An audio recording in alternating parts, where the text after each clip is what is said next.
Welcome to office zone. আজকে MS পাওয়ার পয়েন্টের শেষ পার্ট, সেটা হলো অ্যানিমেশনস।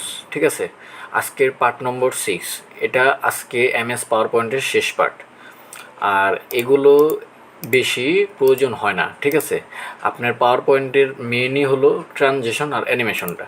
ঠিক আছে, তাহলে আজকে আমি আপনাদের অ্যানিমেশনটা শেখাবো। অ্যানিমেশনটা খুব ইজিলি। অ্যানিমেশনটা হলো আপনি কোনো লেখাকে অ্যানিমেশন আকারে, মানে যে কোনো ডিজাইন আকারে দেখতে চাচ্ছেন। যেমন দেখেন, আমার এখানে দুইটা টেক্সট আছে, তাই না? আপনি এই লেখাটাকে চাচ্ছেন একটা অ্যানিমেশন দিতে, তাহলে এই যে এইবার দেখেন, এখানে ক্লিক করলে অনেক অ্যানিমেশন পাবেন। আপনার খুশি মতো আপনি যে কোনো অ্যানিমেশন দিতে পারেন। যেমন আমি একটা এটা দিলাম, দেখছেন? আপনি চাইলে কিন্তু এটাকে আবার অন্যটা দিতে পারেন। তাহলে এটা ক্লিক করে আপনি চাইলে দিলেন। এখন যদি স্লাইড শোতে যাই, দেখছেন?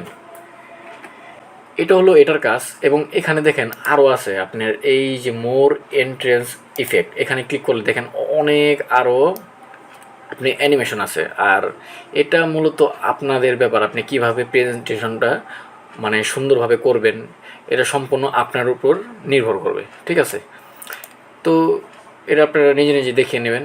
এরপর আছে অ্যাড অ্যানিমেশন, মানে অ্যানিমেশন যদি আরও অ্যাড করতে চান তাহলে কিন্তু জিনিসটা করতে পারবেন। আচ্ছা, এরপর আছে এই যে স্টার্ট হলো আপনি যদি মানে প্রেজেন্টেশনটা করে এটা যদি স্টার্ট করেন তাহলে অটোমেটিক কিন্তু জিনিসটা মানে ও নিজে নিজেই দেখাবে।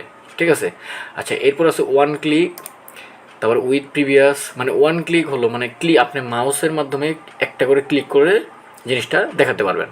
আর উইথ প্রিভিয়াস হলো মানে আগে জিনিসটা শো করবে সবার আগে। আর ডিউরেশন তো জানেন, ডিউরেশনটা হলো মানে আপনি যদি মানে ভিডিওটা আর কি প্রেজেন্টেশনটা যদি স্লো আকারে বা একটু লং আকারে করতে চান তাহলে কিন্তু জিনিসটা করতে পারবেন। ঠিক আছে,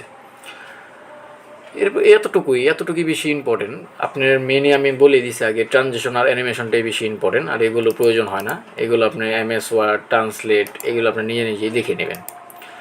তো ভিডিওটি যদি ভালো লেগে থাকে অবশ্যই সাবস্ক্রাইব এবং লাইক দিয়ে পাশে থাকবেন। ভিডিও আজ এ পর্যন্তই। সবাই ভালো থাকবেন। আল্লাহ হাফেজ।